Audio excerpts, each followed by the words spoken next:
अलग अलग विधायी कार्यों को लेकर ठीक है, आप सभी पूछ रहे थे। तो इन सभी जिज्ञासाओं से, आपकी जिज्ञासाओं से सीधा सीधा ये लगता है कि जो एक जन की जो जिज्ञासा है, लोग भारत के जनता को जानना चाहती है कि क्या क्या विधायी कामकाज हुआ। इस सारे विधायी कामकाज का पूरा ब्यौरा लेकर के आज हमारे मध्य में माननीय अध्यक्ष रविंद्र प्रधान जी उपस्थित है। उनसे निवेदन है कि वो आज आप सभी का हरियाणा विधानसभा में इस प्रेस कॉन्फ्रेंस में मैं बहुत बहुत स्वागत करता हूं। और शीतकालीन सत्र के बाद हम अभी सब मिल रहे हैं। सबसे पहले मैं आप सभी को नव वर्ष की अग्रिम शुभकामनाएं देता हूं। नव वर्ष आप सभी के लिए और पूरे हरियाणा प्रदेश के लिए, सभी के लिए मंगलमय हो। वर्ष 2025 ने बहुत सारी ऐसी उपलब्धियां इसमें रही हैं। अगर मैं हरियाणा विधानसभा की गतिविधियों को भी देखूं तो एक वर्ष में हमारे 3 सत्र हुए हैं, जिसमें 21 बैठकें उसके अंदर हुई हैं और अन्य विधायिका से संबंधित गतिविधियां भी बड़ी संख्या में, बहुत सारी ऐसी गतिविधियां हुई हैं जो लगातार वर्ष भर चली हैं और आने वाले समय में भी ये सभी गतिविधियां विधायिका को और प्रभावी बनाने का ये जो प्रयास है ये लगातार जारी रहेगा। और आज प्रधानमंत्री श्री नरेंद्र मोदी जी के विजन के अनुरूप आज पूरे भारतवर्ष के सभी विधानमंडल, सभी वन नेशन वन लेजिस्लेचर और एक लेजिस्लेटिव प्लेटफॉर्म पे आने की वो प्रक्रिया वो जारी है। मैं आप सभी को शीतकालीन सत्र से संबंधित कुछ जानकारियां साझा करना आपके साथ चाहूँगा। ये 3 दिनों तक 18 दिसंबर से 22 दिसंबर तक चले इस सत्र में 4 बैठकें हुई हैं और इसमें सदस्यों की हाजिरी भी काफ़ी अच्छी रही है। सत्र की कुल अवधि 23 घंटे और 45 मिनट रही है। सत्र की उत्पादकता की अगर मैं बात करूं तो वो 100% से अधिक रही है। आप सब जानते हैं कि शीतकालीन सत्र आम तौर पर एक छोटी अवधि का सत्र होता है, फिर भी इसके अंदर 3 प्रश्नकाल और 3 शून्यकाल इसके अंदर रखे गए। और प्रश्नकाल की अगर मैं बात करूं तो 40 विधायकों के 80 प्रश्न स्वीकृत हुए तथा ड्रॉ में 60 प्रश्न निकले थे। और ओरल की अगर हम बात करें तो ओरल में 60 में से 51 प्रश्न वो टेकअप हुए हैं, जो लगभग 85% है। इसके बारे में मैं बताना चाहूँगा कि जो प्रश्न लगे हैं उसमें कांग्रेस के माननीय सदस्यगणों के 22 प्रश्न लगे हैं, भारतीय जनता पार्टी के सदस्यगणों के 14 प्रश्न लगे हैं, इंडियन नेशनल लोकदल के सदस्यों के 2 और निर्दलीय विधायकों के 2 प्रश्न इसमें लगे हैं। साथ ही अगर मैं शून्यकाल की बात करूं तो 3 शून्यकाल में 3 घंटे और 18 मिनट सभी सदस्यों को बोलने का अवसर मिला, जिसमें 70 माननीय सदस्यों ने भाग लिया है।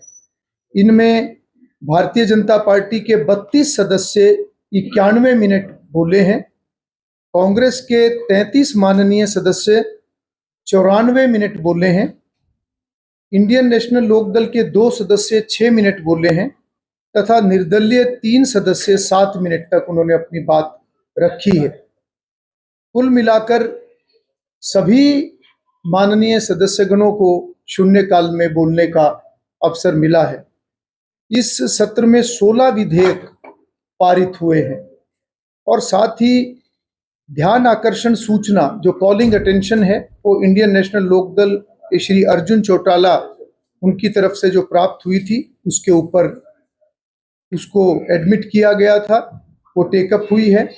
और उसके साथ साथ कांग्रेस पार्टी की तरफ से डॉक्टर रघबीर कादियान व अन्य 32 सदस्यों की तरफ से जो सूचना प्राप्त हुई थी, जो कि अपराध, नशा, बेरोजगारी, अशिक्षा, असमानता, दूषित पर्यावरण आदि का बढ़ना, साथ ही प्रदेश में भय, भ्रष्टाचार, हत्या, फिरौती, डकैती आदि तथा नागरिकों को जान माल की सुरक्षा न मिलना आदि व पुलिस का असहाय होना, ऐसे विषय सभी शामिल थे। साथ ही उस अविश्वास प्रस्ताव में HKRN, बेरोजगारी, पेपर लीक, भर्तियों में देरी, खिलाड़ियों की मौत, वोट चोरी, खेतों में जल भराव, खाद की कमी, बीमा राशि का भुगतान व फसलों के भाव आदि, साथ ही प्रदेश का कर्ज, शिक्षा, स्वास्थ्य, यातायात व नागरिक सुविधाएं आदि, ये सभी विषय उसमें शामिल थे। क्योंकि विषय बहुत अधिक थे, इसलिए अविश्वास प्रस्ताव और वो नियमों के अंतर्गत वो आता था, इसलिए उसको स्वीकार किया गया, जिस पर 4 घंटे और 40 मिनट तक उसके ऊपर चर्चा हुई, जिसमें 17 माननीय सदस्यों ने भाग लिया। जिन सदस्यों ने भाग लिया उसमें कांग्रेस पार्टी के 8 सदस्य, वो 87 मिनट बोले। भारतीय जनता पार्टी के 6 सदस्य 69 मिनट बोले। इंडियन नेशनल लोकदल के 2 सदस्य 15 मिनट बोले और माननीय मुख्यमंत्री ने उसमें 109 मिनट में अपना जवाब दिया। साथ ही सरकारी प्रस्ताव जो कि parliamentary affairs minister Shri Mahipal Danda को लेकर आए थे, जो कि गुरु तेग बहादुर जी की 350वीं शहीदी दिवस के उपलक्ष्य पर चर्चा को लेकर, उसके ऊपर भी चर्चा करवाई गई। साथ ही विधायक श्री घनश्याम दास जी का रूल 84 के अंडर जो प्रस्ताव मिला था, उसको भी एडमिट किया गया, जो कि राष्ट्रीय गीत वंदे मातरम के 150 वर्ष पूरे होने के अवसर पर उसके ऊपर भी 113 मिनट चर्चा हुई, जिसमें कांग्रेस के 3 सदस्य, भारतीय जनता पार्टी के 2 सदस्य ने हिस्सा लिया और मुख्यमंत्री जी ने भी उस चर्चा में हिस्सा लिया। साथ ही भारतीय जनता पार्टी के सदस्य श्री राम कुमार कश्यप जी का एक प्रस्ताव आया था, जो कि चुनाव सुधार प्रक्रिया से उत्पन्न स्थिति से फैली भ्रांतियों को लेकर उनका जो प्रस्ताव आया था, उसके ऊपर भी चर्चा हुई। लगभग 96 मिनट उस पर चर्चा हुई, जिसमें भारतीय जनता पार्टी तथा इंडियन नेशनल लोकदल के सदस्यों ने उसके अंदर हिस्सा लिया। कांग्रेस के कुछ सदस्यों ने भी उसमें अपनी बात रखते हुए उसमें वॉकआउट किया था, उसका विरोध किया था। परंतु साथ ही साथ मैं बताना चाहूँगा कि सत्र में दर्शकों की भागीदारी बहुत अच्छी रही है। लगभग 1058 विजिटर्स ने विधानसभा की कार्रवाई इन 4 बैठकों के अंदर देखी है।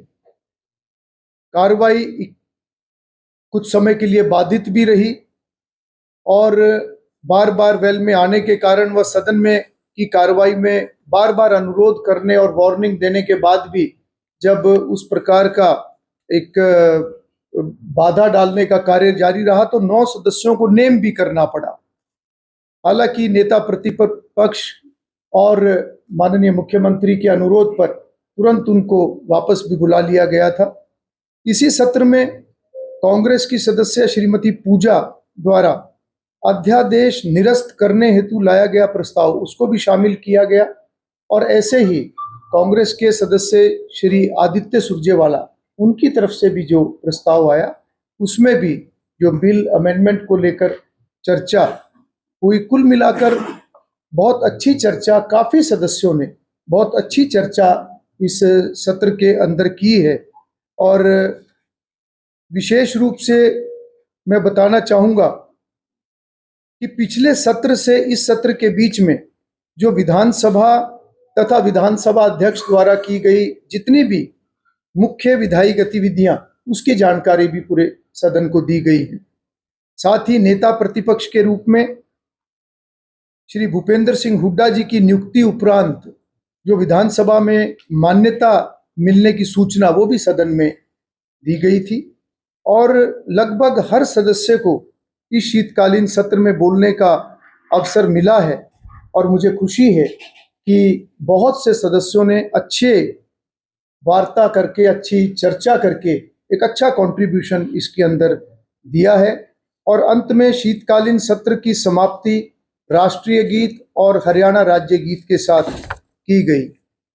आप इसके साथ ही अगर किसी प्रकार का कोई प्रश्न आप पूछना चाहें तो आप पूछ सकते हैं। कांग्रेस की तरफ से आरोप था कि हमारा कोई प्रस्ताव स्वीकार नहीं किया गया, काले टेंशन मोशन कार्य स्थगन प्रस्ताव, सिर्फ अविश्वास प्रस्ताव पर ही चर्चा हुई, तो ये ऐसा क्या होगा? देखिए, जैसा मैंने आपको बताया कि इसमें विभिन्न प्रकार के प्रस्ताव या नोटिसेस जो भी आए हैं, लगभग हर प्रकार के नोटिसेस को इसमें टेकअप किया गया है, चाहे वो विपक्ष की तरफ से कॉलिंग अटेंशन भी है या उसके साथ ही जो एडजर्नमेंट, जो एक अविश्वास प्रस्ताव जो कांग्रेस पार्टी की तरफ से आया था, और उसमें लगभग सभी मुद्दे, जैसा कि मैंने अभी बोल के सुनाया है, उसमें लगभग सभी मुद्दे उसके अंदर शामिल किए गए थे और उसके लिए 4.25 घंटे तक उसके ऊपर चर्चा करवाई गई। इसी के साथ साथ सरकारी प्रस्ताव भी आया, उसके ऊपर भी चर्चा हुई है, और रूल 84 के अंतर्गत कुछ ऐसे विषयों के ऊपर भी जो नोटिस आए हैं, चाहे वो वंदे मातरम है या वो प्रदेश में चुनाव सुधार प्रक्रिया से उत्पन्न हुई स्थिति के बारे में, जो फैली हुई भ्रांतियों के बारे में भी जो नोटिस आया था, मैं समझता हूं कि ये सभी बहुत ही महत्वपूर्ण विषय थे जिनके ऊपर चर्चा करवाई गई है। और इसके साथ साथ जो ऑर्डिनेंस के अंदर कोई डिसअप्रूवल का नोटिस है, उसको भी हमने एडमिट किया। हमने बिल के जो अमेंडमेंट के नोटिस हैं उनको भी हमने स्वीकार किया। और मैं समझता हूं कि एक छोटी अवधि के सत्र में, जिसमें केवल 4 बैठकें हैं और उसमें 85% प्रश्नों को भी ओरल एग्जामिनेशन उसका हुआ हो, टेकअप हुए हों, मैं समझता हूं कि एक बहुत अच्छी सार्थकता इस सत्र की रही है। और साथ ही साथ मैं बताना चाहूंगा कि 0 आवर में, जैसे मैंने बताया, कि लगभग 70 माननीय सदस्यों ने अपनी बात रखी है। और मैं आपको ये भी बताना चाहूंगा, क्योंकि ये माननीय राज्यपाल महोदय का एक प्रेरोगेटिव होता है कि वो कब सत्र को बुलाएं, और इस बार का सत्र, क्योंकि उसमें 10-11 दिन पहले या 12 दिन पहले ही जो सत्र बुलाया गया, और उसके अंदर जो एक कट ऑफ डेट होती है प्रश्न को एडमिट करने की, वो 15 दिन की होती है। माननीय हमारे नेता प्रतिपक्ष की तरफ से ये विषय आया था कि कुछ ऐसे सदस्य जो हैं जिन्होंने प्रश्न दिए थे, परंतु सत्र जल्दी होने के कारण से काफी सदस्यों के प्रश्न रह गए, तो हमने उस कट ऑफ डेट के बाद जितने ऐसे सदस्यों के प्रश्न आए थे जो टेकअप रूल्स के कारण से नहीं हो पाए थे, तो मैंने उन सभी सदस्यों को 0 आवर में बोलने का मौका दिया और उन्होंने अपने सभी उन विषयों को रखा। एक ये बताएं कि हर सत्र में ये बात सामने आती है कि किसी भी सदस्य ने पिछले हाउस में भी वो सवाल उठाया, उससे पिछले साल में भी उठाया, लेकिन जो भरोसा सदन के दल पे दिया जाता है, दिया जाता है, वो देखने में आता है कि पूरा नहीं हो पाता। उसके लिए क्या कर रहे हैं आपकी कोई निगरानी कमेटी है कि जो वायदे किए जाते हैं वो पूरे किए जाएं? देखिए, विधानसभा नियम प्रक्रियाओं के अंतर्गत चलती है और एक बहुत बड़ी व्यवस्था है। जिस प्रकार से हम जब सत्र लगता है और उसके अंदर सभी विषयों पर चर्चा होती है और हर प्रकार के विषय पर चर्चा होती है, उसी प्रकार से वर्ष भर जो हमारी विधानसभा की समितियां हैं, वो समितियां अपना काम करती हैं। उन समितियों के अंदर एक अश्योरेंस कमेटी होती है, जिसके अंदर कोई भी ऐसा अश्योरेंस जो सरकार द्वारा किसी भी माननीय सदस्य को किसी भी विषय पर दिया गया होता है, वो अश्योरेंस कमेटी को रेफर होता है और अश्योरेंस कमेटी के अंदर सभी दलों के सदस्य उसके अंदर होते हैं। और जो भी अश्योरेंस जिस डिपार्टमेंट से संबंधित होता है, जब ओरल एग्जामिनेशन उस डिपार्टमेंट का किया जाता है, तो उसमें अधिकारी गणों के साथ वो कमेटी पूरी जानकारी लेती है, सवाल जवाब करती है, और कौन सा एश्योरेंस पूरा नहीं हुआ वो उसके अंदर टेकअप होता है, जिसका ओरल एग्जामिनेशन वो कमेटी करती है। तो मैं समझता हूं कि जो भी इस प्रकार के विषय हैं, ये एक सतत प्रक्रिया है और इस प्रक्रिया के अंदर विधायक गणों की एक अहम भूमिका रहती है, और वो समिति के अंदर जब एक्टिवली पार्टिसिपेट करते हैं तो वो पूरी जानकारी भी उनको डिपार्टमेंट से मिलती है, और अगर किसी कारण से कोई भी कार्य आगे बढ़ने में किसी तरह की दिक्कत है, तो सरकार की ये जिम्मेवारी होती है कि वो उनको जवाब दें और कमेटी उसके ऊपर एक रिपोर्ट भी सदन के अंदर पेश करती है। तो मैं समझता हूं कि एक बहुत प्रभावी प्लेटफॉर्म सभी विधायक गणों के पास है, जहां पर वो अपने इस प्रकार के सभी विषयों को रखते हैं। ये जो सदस्य हैं, जब ये एश्योरेंस कमेटी है, जैसा आपने बताया कि प्रभावी वो मंच है, तो ये हाउस में जानबूझ के करते हैं कि मतलब मैं पहले भी रखा था, ये हुआ नहीं, जबकि एश्योरेंस कमेटी में वो जाते हैं बात। देखिए, वैसे तो सभी माननीय सदस्यगणों को इन सभी बातों की जानकारी है, फिर भी मैं समझता हूं कि एक सक्रियता सभी सदस्यगणों की रहती है और फील्ड के अंदर भी सभी की एक जवाबदेही भी होती है। तो निश्चित रूप से कोई भी इस प्रकार की बात अगर सदन में आती है, हालांकि उसके लिए एक प्लेटफॉर्म निश्चित है, उस प्रक्रिया के माध्यम से ही वो विषय आगे बढ़ता है, फिर भी विधायकगण अपने कामों को फॉलो अप करने के लिए सरकार के पास भी टेकअप करते हैं, सदन में भी विषय उठाते हैं। अच्छी बात जी। मैं चाहूंगा कि लोकतंत्र के अंदर संवाद का एक बहुत बड़ा महत्व है और जितना संवाद अच्छा होगा, जितना सार्थक होगा, उतना ही हम जनहित को साध सकते हैं।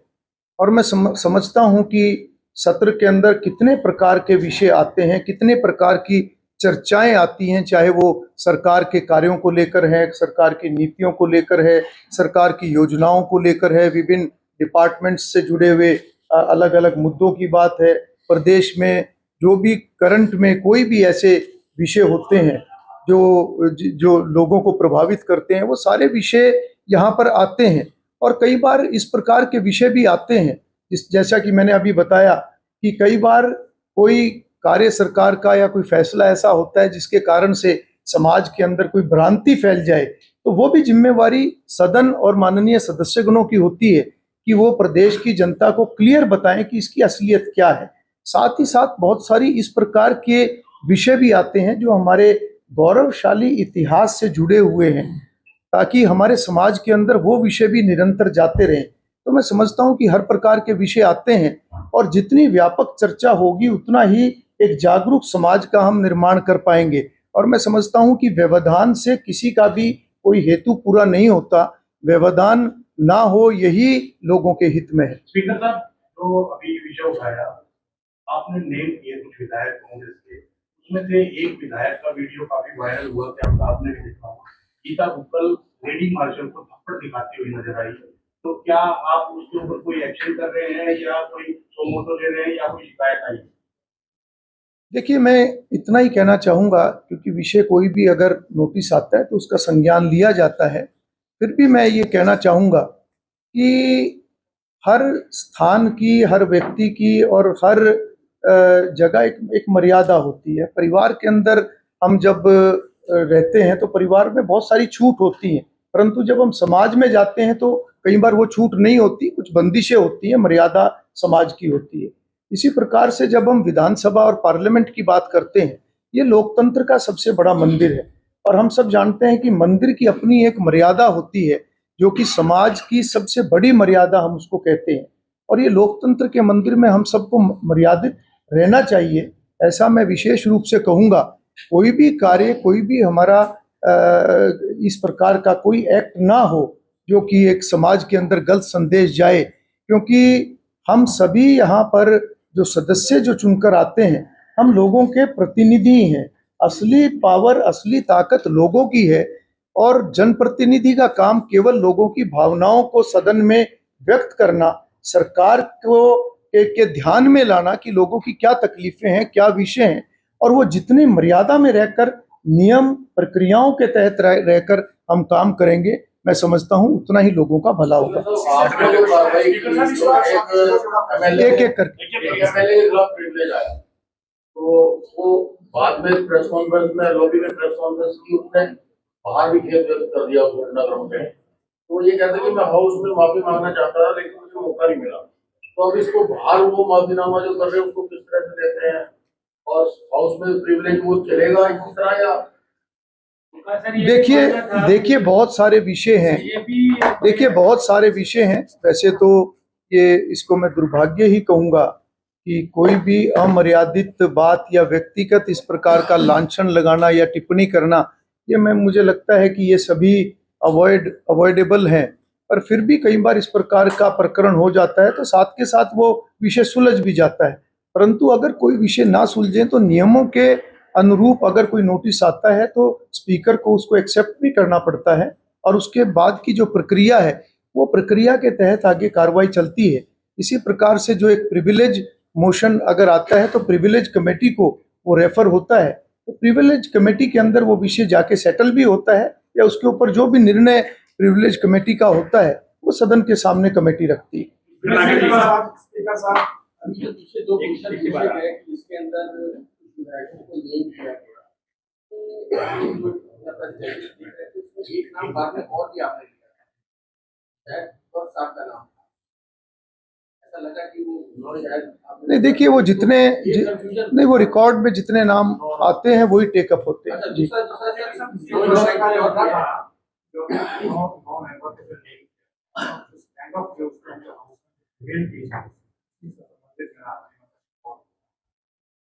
जब इस तरह की सिचुएशन आती है, चेयर जो है ना, एक तरह चेयर मस्ट प्रिवेल।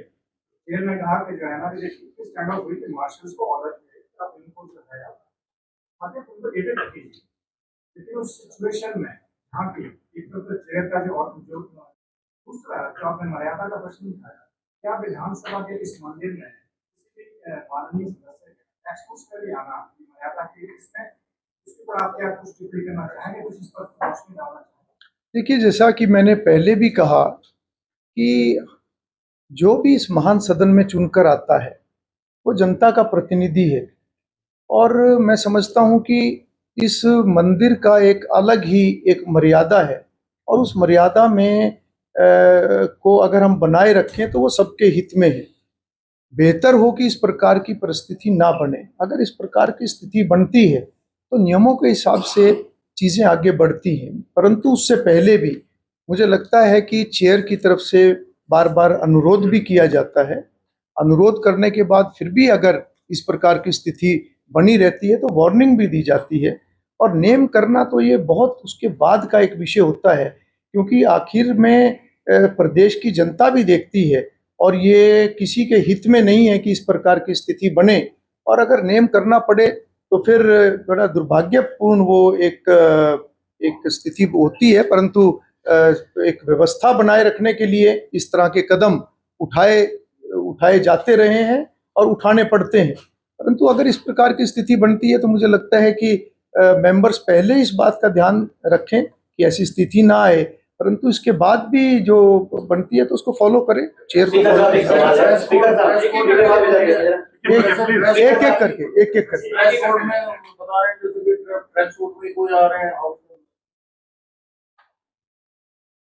नहीं, मुझे इसकी जानकारी नहीं है, परंतु मुझे लगता है कि इस तरह का कोई ड्रेस कोड तो नहीं है, परंतु फिर भी एक प्रॉपर जो एक ड्रेस है वो होनी चाहिए। स्पीकर साहब, एक सवाल है मेरा।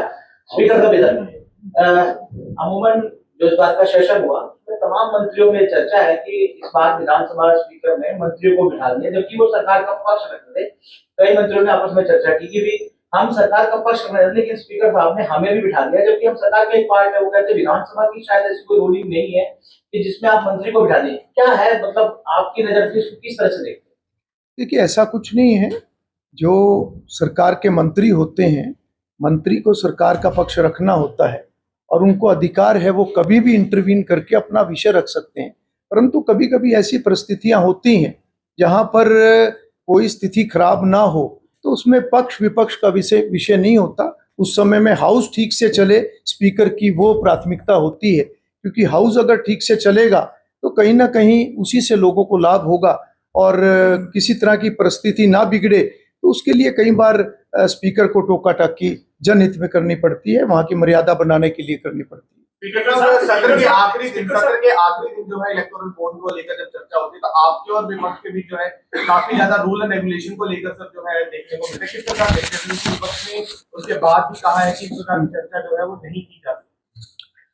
ये बात सही है कि विपक्ष की तरफ से एक विषय आया था कि जो इलेक्शन कमीशन है वो सेंटर का विषय है और उसके ऊपर चर्चा नहीं हो सकती, परंतु मैंने रूल्स पढ़ के उनको ये बता दिया था कि इसके अंदर जो इलेक्टोरल रिफॉर्म्स है इसमें इलेक्शन कमीशन की प्रक्रिया या उनके फैसलों के ऊपर किसी प्रकार की चर्चा नहीं होगी, परंतु रूल्स के अंदर ये प्रावधान है कि जब भी कोई कार्य होता है प्रदेश में, किसी भी प्रकार का की कोई प्रक्रिया चलती है, अगर उसमें प्रदेश के अंदर किसी ऐसी भ्रम की स्थिति बन जाए या कोई ऐसी विकट स्थिति बन जाए जहां लोगों को लगता है कि इसमें सच्चाई क्या है, तो वहां रूल्स के मुताबिक हाउस के अंदर उसके ऊपर चर्चा हो सकती है, जो कि मैंने करवाई है। और मुझे लगता है कि उसी से ही लोगों को सही जानकारी मिलती है कि जो पब्लिक के अंदर विषय चला हुआ है, जो भ्रांति है, उसकी सच्चाई क्या है। और इस प्रकार की प्रेसिडेंट्स, इस प्रकार के उदाहरण पहले भी हैं। आप सब को जानकारी होगी कि जब त्रिपक्षीय वार्ता, जो कि ये पुरानी बात मैं बता रहा हूँ कि जिस समय में केंद्र, हरियाणा और पंजाब राज्य ऐसे मिलकर जब पानी के बंटवारे और जो सारा इस विषय के ऊपर विषय चला हुआ था, तो उस समय भी कई बार इस प्रकार की परिस्थिति बनी थी, जिन परिस्थितियों के ऊपर हाउस में चर्चा कराई गई थी। और इसी तरीके से और भी ऐसे मौके आए हैं, जब SYL का निर्माण हो रहा था तो बार बार काम रुकता था, बाधित होता था, तो उस समय में भी इस प्रकार के प्रस्ताव आए जिसके ऊपर हाउस ने चर्चा की कि इन परिस्थितियों में किस प्रकार से राज्य को आगे बढ़ना है। तो ये जो नोटिस था, ये उन परिस्थितियों के ऊपर चर्चा कराने का था जो कि रूल्स के अंतर्गत था। स्पीकर साहब, जुड़ा हुआ सर, आपने कई बार विधायकों का प्रशिक्षण जो है वो करवाया है, लेकिन अभी आगामी दिनों में बजट सत्र भी होना है। एक तो सर, क्या कोई प्रशिक्षण की तैयारी है? दूसरा, ये जो बार बार जब सदन में कोई हल्ला बोला होता है तो आप लगातार कोई रूलिंग की जब बात आती है तो रूल क्या कहता है, ये बात आप लगातार रिपीट करते हैं, लेकिन क्या सदस्यों को विधानसभा की जो नियमावली है उसको लेकर विशेष तौर पर कोई प्रशिक्षण की जरूरत आप समझते हैं क्या? खासतौर पर जो नए विधायक है, इस बार जो विपक्ष के कुछ नए विधायक है, उन्होंने सदन में जो बहुत ज्यादा उनका व्यवहार था, आपको लगता है कि वो विशेष प्रशिक्षण की जरूरत है, आपके ऊपर विधानसभा की जो नियमावली जो उसको लेकर जो बात हो?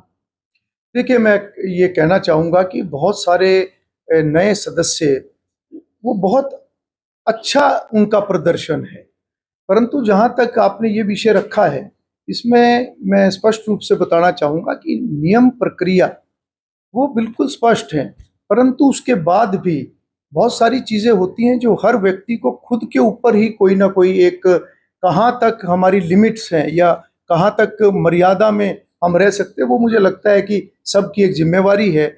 नियम कानून एक चीज़ होती है, जिम्मेवार लोगों के लिए नैतिकता एक चीज़ होती है, तो कहीं ना कहीं इसकी परिभाषा बहुत बड़ी है। मुझे लगता है कि सभी को उस मर्यादा के बीच में रहना चाहिए। सर, इस बार जो है आपने विंटर सेशन में जो चैलेंजिंग सिचुएशन हुई है, पहले तो बड़े अच्छे सेशन चले हैं, आप लोग की तारीफ भी की है, लेकिन अब पक्ष विपक्ष दोनों को इस बार आपने कंट्रोल किया, मंत्रियों को भी बैठाया।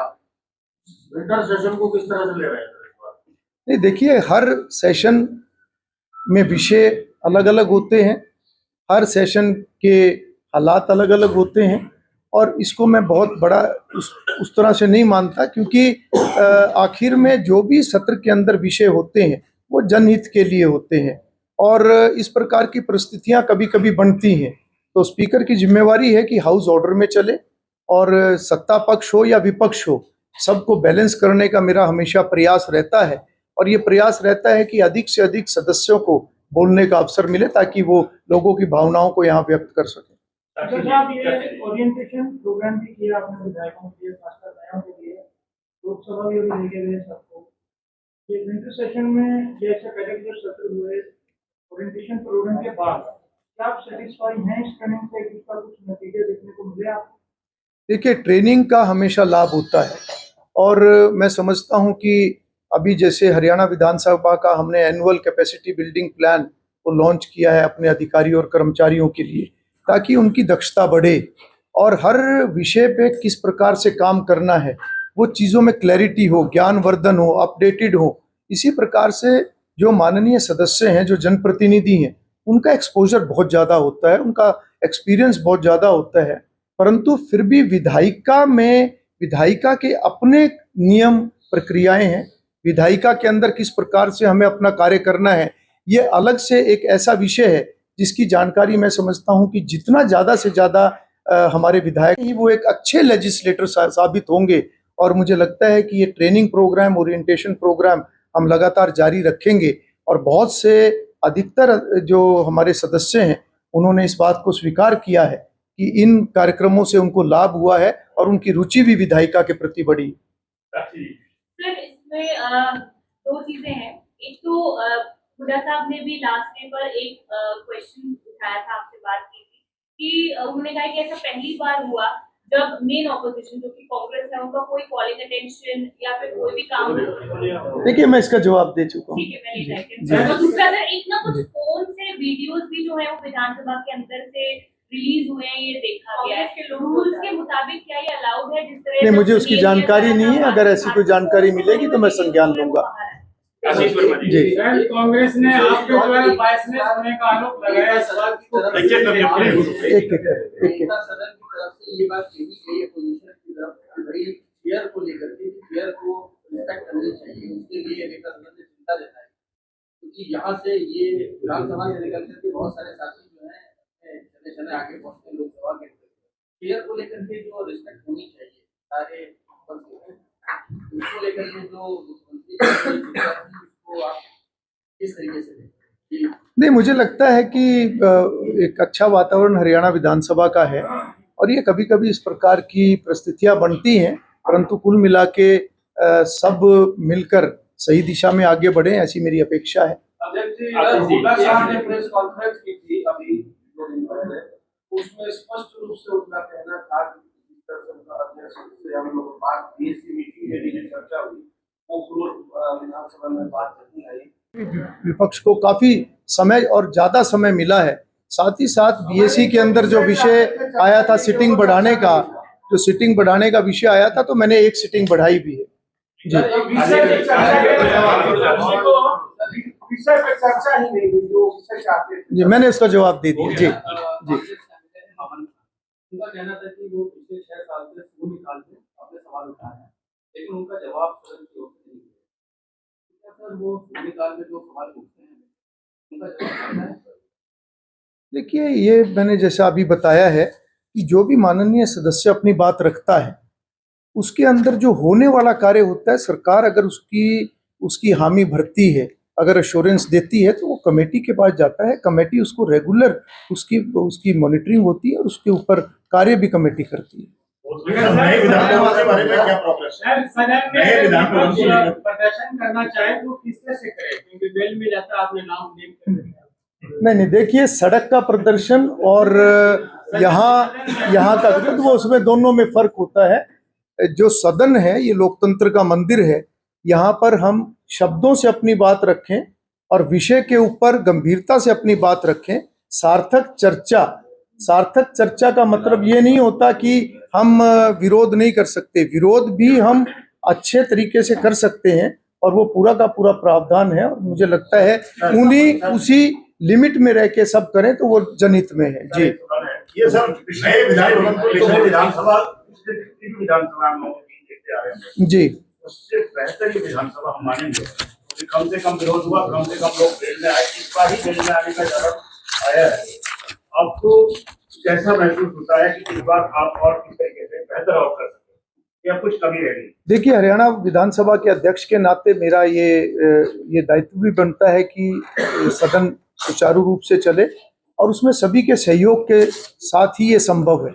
साथ ही साथ मेरा ये फोकस है कि विधायिका को और प्रभावी बनाने के लिए, जिस प्रकार से मैंने अभी पिछली कुछ गतिविधियों का भी जिक्र किया, और लगातार हम उस दिशा में आगे बढ़ रहे हैं ताकि विधायिका की जानकारी भी अधिक से अधिक लोगों में पहुंचे, आम नागरिक के अंदर विधायिका के प्रति रुचि भी हो और जागरूकता भी हो। क्योंकि जितना जागरूक समाज होगा उतना ही कहीं ना कहीं एक अलर्ट हमारे जनप्रतिनिधि रहेंगे। तो उस नाते से भी हम काम लगातार कर रहे हैं और आने वाले समय में भी हम इस दिशा में काम करते रहेंगे। इसी में सवाल है सर कि जैसे केंद्र में विधानसभा भवन बनाने के लिए मांग जो हम लोगों ने की थी, यानी हरियाणा ने जो की थी, उसको डिनाई कर दिया है। अब इस बारे में आप क्या कहें? देखिए, इस प्रकार का कोई डिनायल नहीं है। ये पिछले दिनों में भी इस खबर का खंडन, क्योंकि उन्होंने देने को मना किया। बिल्कुल, इसमें माननीय मुख्यमंत्री जी ने भी इस विषय के ऊपर अपना स्पष्टीकरण दिया था और मैंने भी इस बात को रखा था, क्योंकि आने वाले समय में जब सदस्यों की संख्या बढ़ेगी तो निश्चित रूप से हमें एक बड़ी जगह की जरूरत पड़ेगी। उसके लिए सर्वदलीय बैठक के अंदर भी जो हमारी चर्चा हुई, जिसमें अभी के हमारे नेता प्रतिपक्ष के साथ साथ हमारे सदन के नेता, अन्य सभी सदस्य, उसके अंदर सभी दलों के सदस्य थे और उसके अंदर 2-3 विकल्पों के ऊपर भी चर्चा हुई थी। उन सभी के ऊपर हम काम भी कर रहे हैं और सभी के अंदर जो भी फिजिबल होगा उस पर हम आगे बढ़ेंगे।